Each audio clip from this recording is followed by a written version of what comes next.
Hello everyone. Welcome back to another episode of our entitled parents. In today's episode, EM, only moms should be allowed to take Halloween off.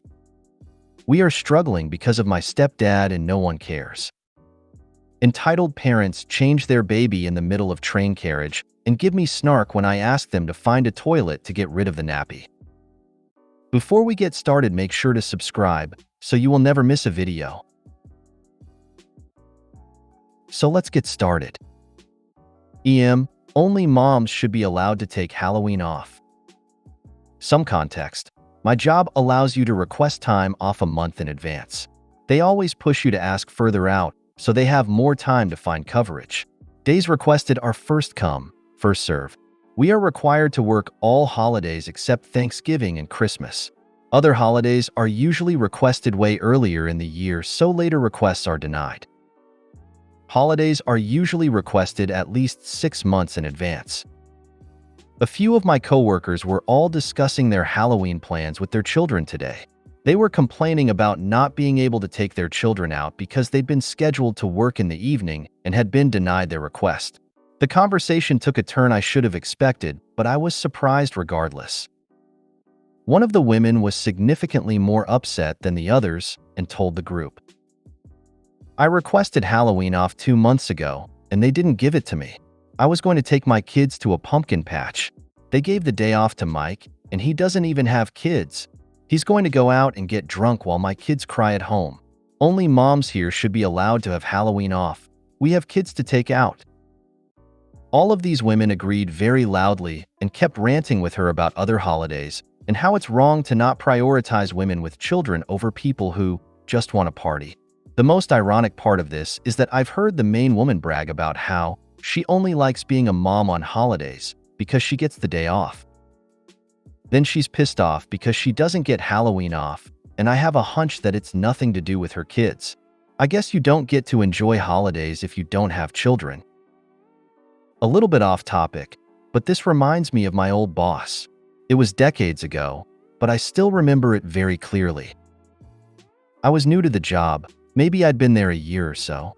Since I hadn't accrued much sick leave, I hadn't taken any time off because I was trying to build up vacation time to use in case I got sick or something.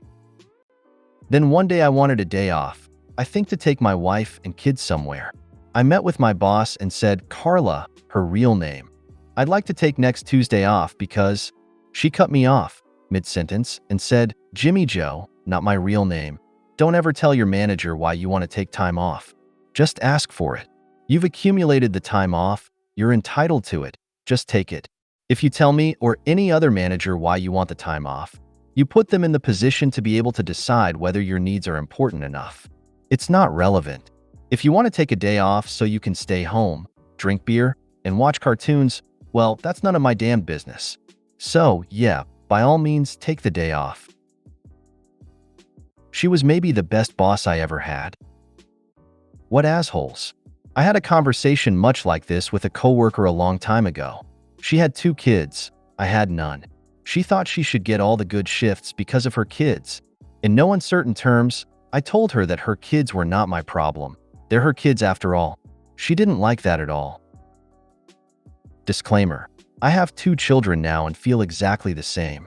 My children are my problem, not my coworkers. That's pure entitlement that woman is saying. I have kids, so I should have the right to be able to brag about my great shifts to everyone else. She's forgotten that great rewards come from hard work.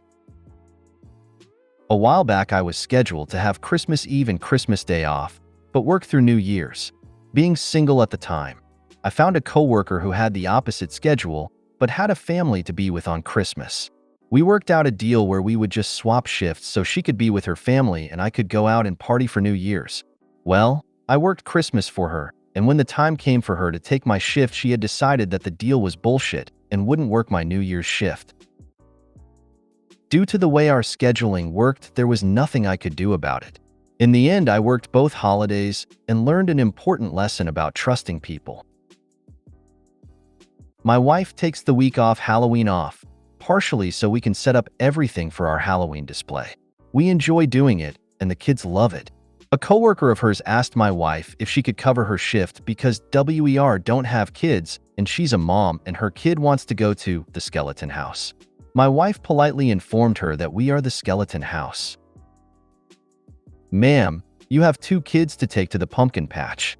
I, on the other hand, will be taking literally millions of sperm cells to the patch this year, and they do so look forward to it.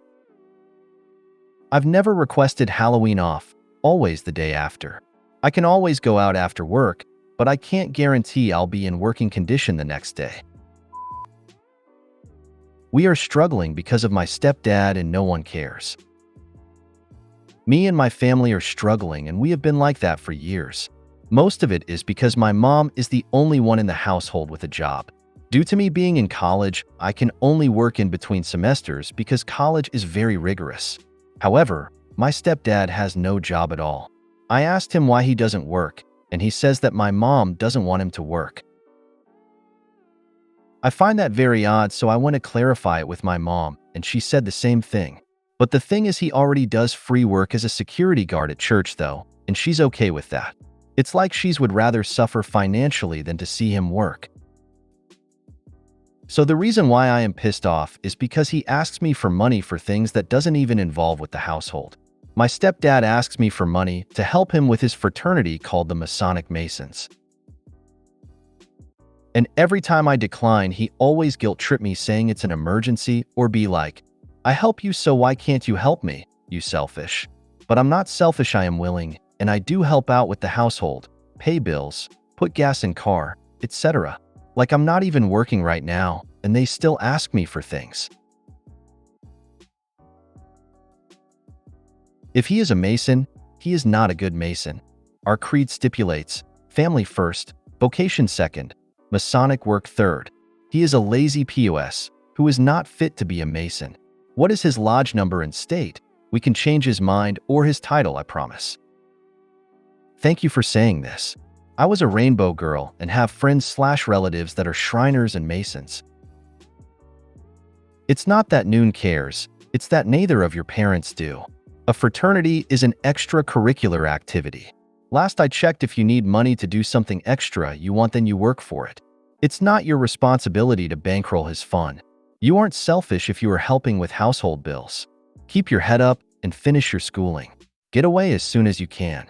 Try hitting up food pantries, etc. to help with a tiny bit of the strain. Do not give them any more money. You need what you have to get you through your semester. They should not be calling you names, especially the mooch of a stepfather expecting you to pay for his extracurricular activity. If he doesn't want to work, he doesn't get to do things that cost money, plain and simple. The Masons wouldn't be impressed with him if they knew this. I'd work on getting out and not living at home if I were you. I'm sure there's some crappy reasons mom doesn't want him working, and I bet it has to do with bad behavior on his part. Entitled parents change their baby in the middle of train carriage and give me snark when I ask them to find a toilet to get rid of the nappy. I get it must be difficult traveling with children, especially when you have 3 of them, but when you have 2 parents on hand, this shouldn't have happened. So I treated myself to a first-class ticket on my train company after a long day in the office. All was fine until a family with 2 children and a baby get on. About 15 minutes into the journey, they decide that the baby needs to be changed. I thought they would go and find a toilet like most people would, because there are toilets with baby changing facilities on this train. Instead, he got up and came to the buggy in the doorway to change the kid. Obviously, that is horrible enough, but I thought that maybe they'd do the decent thing and find the toilet to dispose of the disgusting used nappy. Nope, they didn't. As she went to the bin, I asked her to go find a toilet and go dispose of the used nappy in there. But she ignored me, put the nappy in the bin, and decided to just roll her eyes at me before her husband said something. I had put my headphones in at this stage, so no idea, and I don't care. So now they're getting off halfway through the journey, and we have a nice stinky train carriage to contend with for the rest of the journey. Fantastic times. I pulled into parking lot, and a woman was changing her baby's diaper in the back seat of her car. After pulling the heavily soiled diaper off, she threw it on the ground, put a fresh one on the kid, and headed into the store, leaving the steaming diaper face up in the parking lot. Unfortunately for her, she left her car unlocked. I wrapped up the soiled diaper and shoved it under the passenger seat. I bet that smelled great after a couple of days in the August heat. Thank you for your service. I wonder if I was on the same train as you. It was crowded, and I couldn't believe these people were changing their baby right on the flaming seats. The nerve, the smell. If you made it to the end of the video, thanks for watching. Don't forget to like, subscribe, and share, and we will see you in the next video.